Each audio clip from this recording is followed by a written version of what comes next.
Hey guys, it's bryonato here, and this is going to be a quick and dirty tutorial on how to set up Icepick and start making your own custom gauntlets, as well as a few tips when it comes to making custom gauntlets. As far as downloading Icepick goes, it's really simple. You go to titanfallmods.com/icepick. Very easy. There's a tutorial on where exactly to place your files and how to download it and everything right here, so I'm not going to bother with that.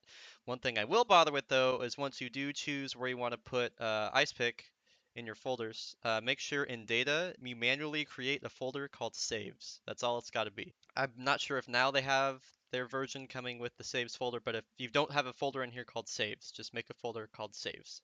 Very simple. Then to boot up Titanfall 2, it's really easy. You just launch Icepick.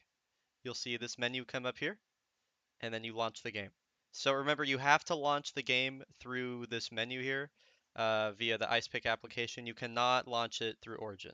If you launch it through Origin, it won't work. So you got to launch it through here. All right, so we get into Titanfall 2. Let's say you want to load a map. So we'll start with loading maps real quick. You're going to press tab to bring up this big menu here. This big fat menu here. And then you're going to navigate over to the Saves tab. And the Saves tab is going to have the corresponding saves for this specific map that you're on.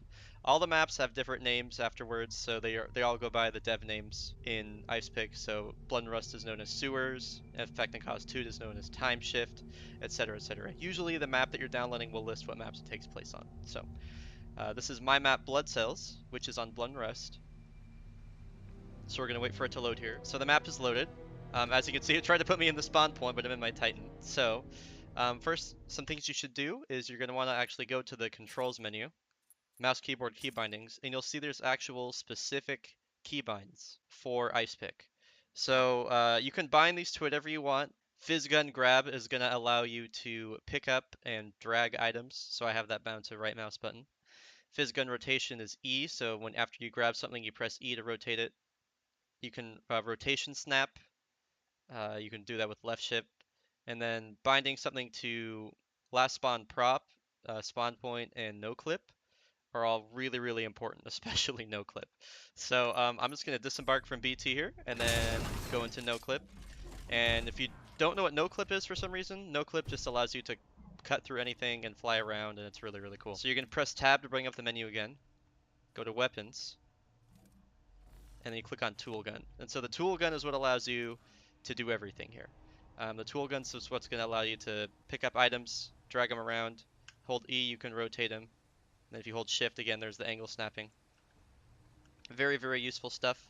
Now you'll see in the tool gun menu, you have a bunch of stuff here. So we'll start with some of the most important ones. One of the most important ones is going to be the stacker. And so a stacker allows you to fire a duplicate prop on its surface. And so depending on which direction you choose here, up, down, left, right, forward, backward, it'll kind of depend on the angle that the prop is facing and what kind of prop you're using, so you kind of have to mess with it. But you'll see this little arrow that'll point out here. This is going to tell you in which direction, when you fire at the prop, that is going to spawn. So if I fire here, it'll spawn it to the right, so on and so forth. The nudger is another useful tool. The nudger will nudge a prop 1 unit, or in some cases you can drive it up to 100 units in the opposite direction from where you're facing. So if I shoot this, suddenly it's 100 units in the opposite direction. Or I can go here, shoot it that way. If I want to tune it a bit, go down to 40. See, that moves it a bit less far. And so the angle could be a little bit finicky, so just keep that in mind. That's the nudger. Of course, Z is my hotkey for removing the last spawn prop. Very useful. There's no redo button at the moment. Keep that in mind. It's something that's very hard for them to put in. Other stuff you have is pretty self-explanatory. Spawn point. Teleporter's pretty neat. Time shift prop is useful for effect and cause 2. And then zip lines, you'll find them here. So you fire a point here, fire a point there. Wow, look, it's a zip line. You made one. So a lot of it's pretty straightforward, but there is some other small things that are useful to know. So when it comes to actually spawning props within your map, to do this you're going to press tab, of course, bring up the props menu. And the props menu is going to give you a huge list of props. This is like every prop in the game to choose from. I always recommend saving before you spawn in a prop or start spawning in a series of props, because the game has a tendency to crash sometimes if you try spawning a certain prop. So to do that, you go to Options, Save Game, and then you type in the name of whatever you're doing, test, and then you hit save, and it'll save. So when you want to spawn in something, you normally want to find a surface to look at, otherwise it'll like spawn out of bounds. So okay, so let's go here, dry dock,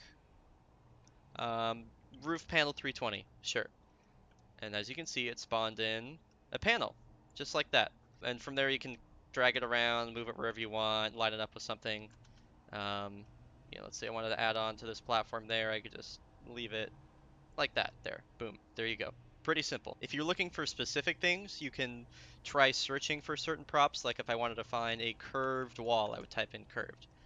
And here we go, got a bunch of curved stuff. If I wanted to find a panel, type in panel. Wow, look at that, we've got a lot of panels.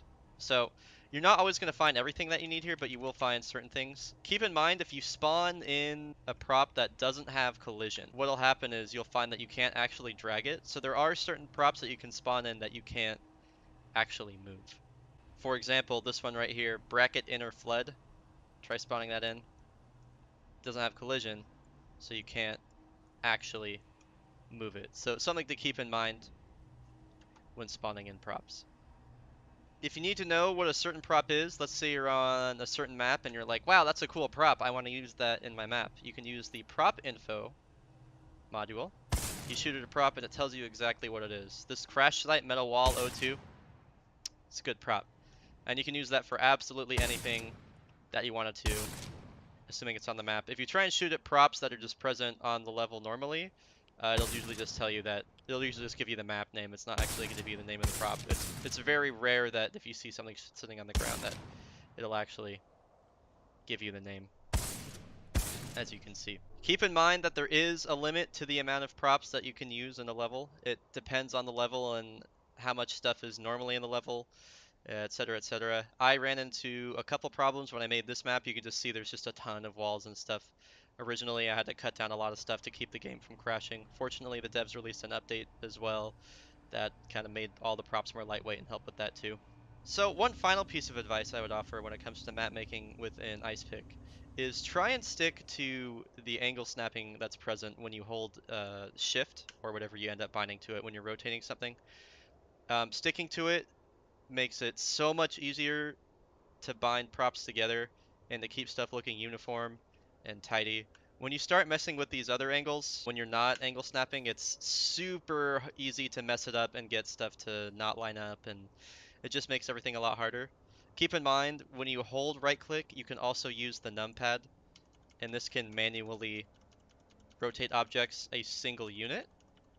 And so you might find the success with that, but keep in mind that also depends on where exactly you're looking at the object and where you grab it. So you can have a lot of different things depending on where you're actually looking at the object. So it can be a little bit frustrating. For example, this section here in my map, this right here, you can see how each of these are precisely angled. They're all a little bit far apart from each other, and then the same thing with these walls and everything. This section here, though I was a little bit new to map making at the time, took me like 6 hours. It was brutal. It was 6 hours for what's probably about 3 seconds of gameplay. And then finally, some last tips to remember when you're making a map is there are other tools you can use. Under the Saves tab, if you want to clean up everything, you can hit clean up everything. Everything's gone. If you want to clean up any weapons on the map, you can clean up weapons. If you end up spawning in enemies, which I'll see if I can do here, if you end up spawning in enemies like so, engaging militia SRS you can hit clean up NPCs, and they just disappear. Like that. Something else to keep in mind, especially if you're map making on a campaign map and not a multiplayer level, is to turn on invincibility. If you die without a save, you will lose everything. You won't like get put back to a checkpoint where you just recently figured out everything. Though you can do that. You can set a checkpoint by going to the options menu. You can post a checkpoint. But still, I highly recommend saving as you go all the time. All the time. It's really, really important. Anyways, y'all, thanks for watching. I super appreciate it. If you have any more questions about map making within Icepick, please do not hesitate to let me know. I'm happy to answer any questions regarding it, and good luck making your maps, guys. Peace.